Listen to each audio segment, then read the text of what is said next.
ई मरन हमर एकदम बेदिल चढ़ते रह देले बारन। बताओ तो एकदम जीद पे आ गइल बारन कि ना तार से लिया ते जाई। आ अभी हम न कितना दिन आइले भइल तम से तो हम 2 महीना रहती अपन भौजाइलो के साथ तो ना तो हम तार दोंदा तरम आ आओ तरम। हां हम अभी तक रहबो त नहीं बढ़िया से तम से नहीं हम अपना साल भर रहे थे चाहते है ना। अभी आईनी होई 2 महीना रहबे तो नहीं हई इतने महल बड़ा दिलन तो ना तरे आवत तरन ना। अभी हम ना जाई एकदम ना जाई जैसन चहल काजी।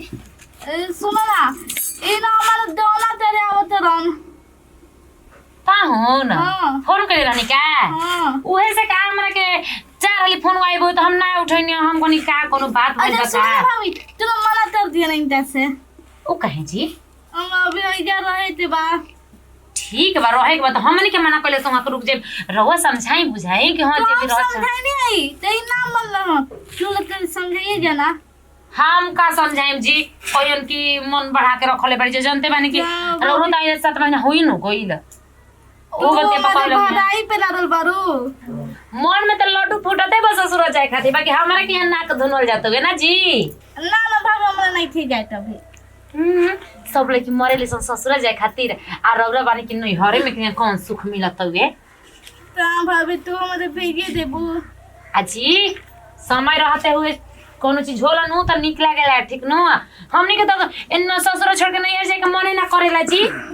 भाता से को मन भरल बाटे रारू एगो के कौन मन ह कि ना ना भाभी तू ई सब बात कर लो है माने बात करता नी हमारे के बेटी बा चलल बानी पढ़ावे मने मने गाजता नी हां जी। कैसे तो कहल जाला कि लाजे भव बोलस ना सवादे भसुर छोड़स ना ओए हाल लागल बाटे।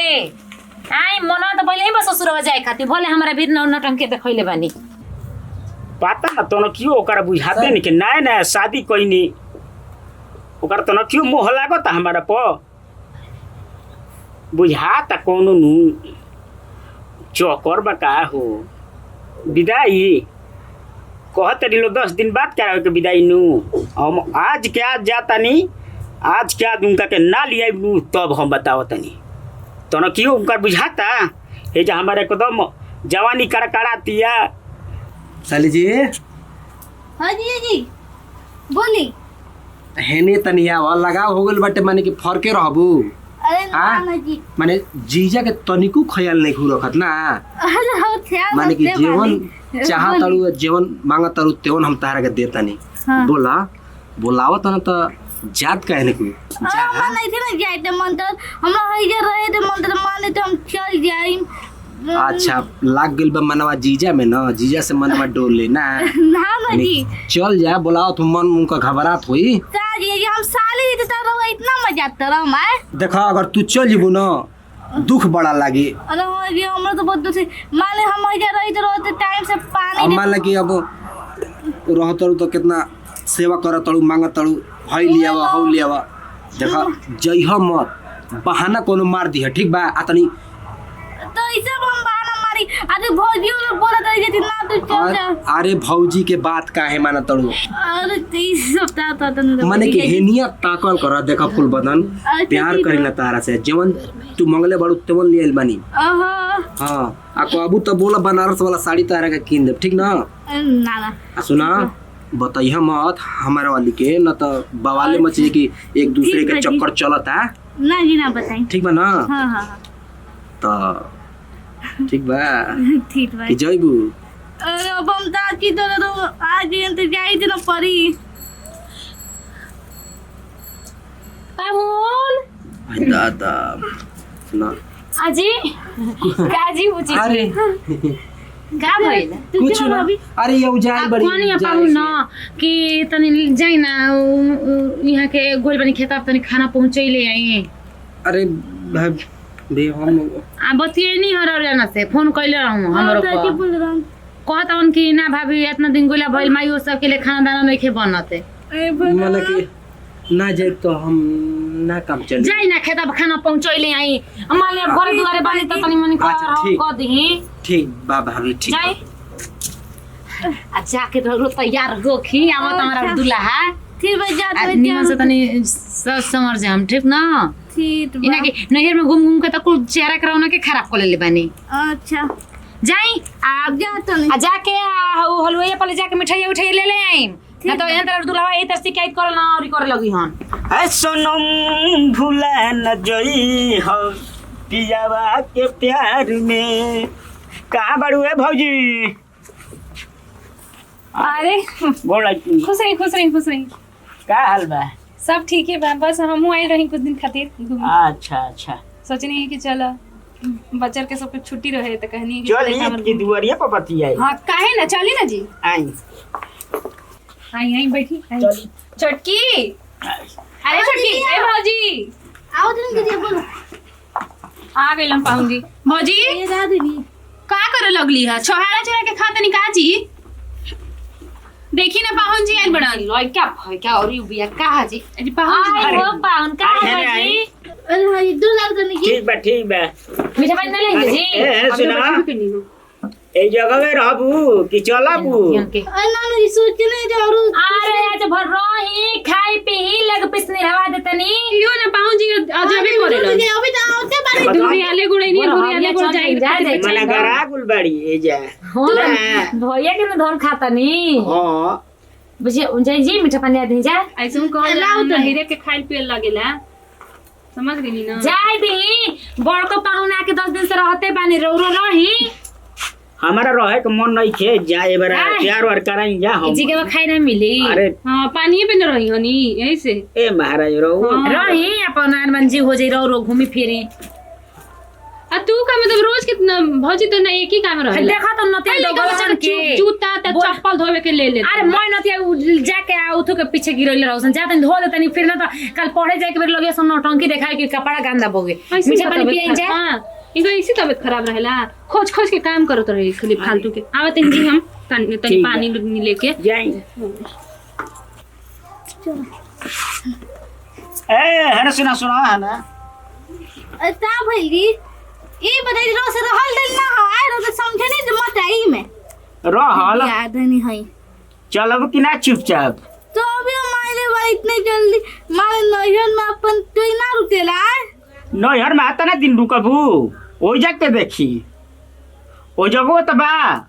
तो रोज तो मम्मी जी दीदी जी है ये बारी जा मम्मी जी माने ए तू का करू तनी बताओ तो है ना बता। अरे ता ये हमर ना रह सती ना अभी हमर आइला 2 महीना ना भइल कि रोज चिल्लाइ लदनी मन हाथा ना पेट नहीं के तार भर ताता दिन रहलू दू महीना जा तैयार हो खा जाई जी मंदिर में भाभी आइए दल कहाँ बनी? जी अरे तैयार कराई है महाराज लेट होता है हमारा। अच्छा अरे अरे साड़ू भाई काहे हड़बड़ाइल बानी? रही तनी नाश्ता पानी करी। रहुआ जगह बनी क्या? अरे त हाँ का जी ये करी? कि तुम समझाई ना हम तो ले जाते फिर हम बारह रहे दी अभी तो मान ला कि 2 महीना भइबे कइला रुआ उजा गनी। हैं कहता ना दिन से तू बड़ा हम का बताई हमारा के पूछही के नहीं के हम तो घर के घर जमाई बनल। हाँ तो तोरो में एक लुका में फालतू अरे साड़ू भाई तो तू बन जा घर के लेकिन हम जाई मत कोनो दिक्कत नहीं के। चलो ठीक बा बोला बोला जल्दी बोला हो जल्दी अरे ठीक बाजी माथा ना खराब होता भर दिन। देख अब जिद यही गल बड़न कि हम तार के गोना करा के ले ही जाई तो चल जो रोला गइला से कोनो उपाय नहीं के बहन। और सब एक ही जैसन थोड़ी ना हो जाला। अब हमर मरद के देख ले एक बार कह देम कि हमरा के नैहरे रहे के बा हमरे संग ही रहे लगल। हां देखो तने हम कितना दिन से आइल बनी तो हो साथ ही बड़न आ तोहर मरद ओसन नहीं न होवन कि हम तोहर बोलिए पे चल जइहन कितना तैयार कर दीजिए। हां आ फिर कुछ दिन बाद आ जाइए। जी ये तो उनके एमे साड़ी हम लेके कपड़ा उपड़ा कुल डल ले बनी ठीक बा भाभी काने बानी पाहुन वहां के दे देती मोटर ये ले लियोती अरे चली जी ठीक से रहनी आ गईनी गोनी ठीक ना काहे की रोवे लगली है। अरे चलो बोलो अपन ख्याल भइली हमने तो कोई कुल का लाद दे मारो दे अपन अभी ख्याल रखिए। कुल का दो अरे अब का करम ननद है तो उतना तो देबही के नु बाटे भेजा तो अब का करम पाहुन अब बेटी तो पराया हो कबे कर लीजिए कितना दिन का इनका के रखल चीज जमा अब का करम कोई भी माई बाप अपन छोड़ के जाला जी घर जी घर रोवे अपन ख्याल लगा रखो आ टाइम पे खाना पीना न खाता अब भाभी पता बा तू जी जी हाँ, एकदम चल टाइम पे लो। दिया खाना टाइम पे खा ली हन अब जी चलो। दम में दम दिया हाँ रे अरे उठा तो लोग खड़े तक काम चल जाई चलो अरे ठीक से रहो नैहर के जब आ जाई तब रहो नाटक करो हां झुक जा जी में चल जेबू तो कैसे समय समय पर सब कुछ मिली। अपन ख्याल रखो। सुनो भाभी तू ना शाम 6 बजे चाय दियो और सुबह में 6 बजे हाँ बुच्ची जी और सुनो इंदिरा तेरा 9 बजे नाश्ता दे दिया जाए। साली जी चल जा जाए तो तारा खुशी में हमार खुशी बा। चुप चुप चल जा। दाल में तो रोटी दिया जाए अबे अरे हाँ रे भाई रो और थोड़ी बना के खियाओ घर में करो खाना दिखा से काहे बोला शाम में तुझने नाश्ता दे दिया जाए। ओए कुल का बोला देन जे महाराज धरी जा नी नैहर के पास चला, हो एक जल्दी। खाना ना कोई जाला जाए अपन ख्याल रखिए ठीक बा। और सुनी करेले की सब्जी मत दे तेरे जीजा जी ने पसंद नहीं। हाँ जाना तनी इनको पसंद नहीं के हां केरा के देव जी उनका के चले चलो अपन बड़े है धारी पाउन बेगा बा उता बेगा बा हयो ले ली हां ई को हमन ना ले जाई महाराज रख ली अपन अपन धली ना होई सब हमार नहीं सुनो इंदिरा तेरा चीनी ना कम डालिए चाय में। अरे चला बू जिया चाय में जीजा मत रो वाला। राम तारा बीना अरे या तू हमेशा खातिर जा तो अरे चल रे रोल ले दी चुप रही जी जा रहलू ना 4 महीना रात खराब हमर पहिले जाए दादा बा जा चल रोल जा ले दी तू अरवा सब ले की जा जीजे लोग का तारन रोगे खाती अरे ओ का कर जा तो हमें ए जगह जा रह अरे साड़ू भाई या के चल जा खुशी खुशी दिमाग के कब है ना खराब पहले बाड़ी चली चीजी चली रा दुला खिसिया ले ली बैग ले ली जीजा हंसा ले बोलो तो मारे के पड़ी एकरा डांटो अब तो हां चल चली चली खिसिया तनी पाऊंगा सुनो करो जीजे से अपना मन लागल बना खियाव पियावे में हम छोड़े के मन नहीं करते करा अब एक संगे रह गेल बड़ी साली जी हां चुप रहो साली जी जाए तो वही हम अरे ओही है मार चल ना तो डॉक्टर की करे बड़े जान जीजा साली जी तो ना खिसिया गला पाऊं जीजा ना रोले बढ़िया से धके चुमा ले उनका चल ई का कहत नहीं साड़ू भाई चलो ना जीजा गंदा सोच पर रहो हम नौटांग की जाना ताली कैसा डर ना मत पला हमारा ले चलो बे ले नाटक के जा पहले बड़े चली नाटक का बा मत और समझ आता माने कि साड़ू भाई शौक बा का आ तो हनी तो अबे जो रह गेल बड़ी तन में लगा हो गेल बा तो शौक करता नहीं रहूंगा यही नु बतिया कोनो बात थोड़ी ना बा जैसे गंदा लेके जाए ना किसी कोई के दूसरी। सोचे का चाहिए जमनी न जैसे रहला न दे जो। इस तरह दूसरा बात रो वे जगह पे हम चला नहीं तो रहा चल अरे अरे सन भाई, अरे। बनी का जी सुनी ई का मतलब कार हमारे बात बता मर बनी ले बनी जी इता जीजा जीजा मारी कहती है ओ मारी भौरा का मारी धौरा अच्छा। अरे एगो लाडली साली बड़ी एगो जीजे बड़न सब एक दोनों में लगा हो और गइल बा हाथा ना वो ख्याल रख ली खाए के पी हमार चिंता नहीं थे साड़ू भाई चल शौक के बीमारी अरे हटाई ले गलत कोनो जाए नहीं ठीक बा जी ले चलिए जाए, ले जाए। चल हम जाए ना दे दे फिर रखी जा सुनी जी आही रामा वो तो गोइलन हो पर तारा तारा की क्या जरूरत रहे जॉब जीजा कराला। जीजा हमनी के लिखी दो तारा के जब जा कर उतार मर सकिया बा त का जरूरी बउए जीजा जीजा के निमन बानी आता मर्द के मन में का चल गई त जीजा जीजा करके रो बतारी अब ना जीजा जो समझा अब ना लेके दी हमका दे देखी रोड पर समझा ए, साड़ू, अरे मान- रह बना दिया नी नो जीजा ये जीजा काम जी कि तोर मर्द के चली लगा चली जी बुची चली जी बुची दौड़ दौड़ के जीजा के धरता नी उसई बोला कि जीजा जी फॉर्मूला याद के ले बड़ी दादी तू हमने से चल अब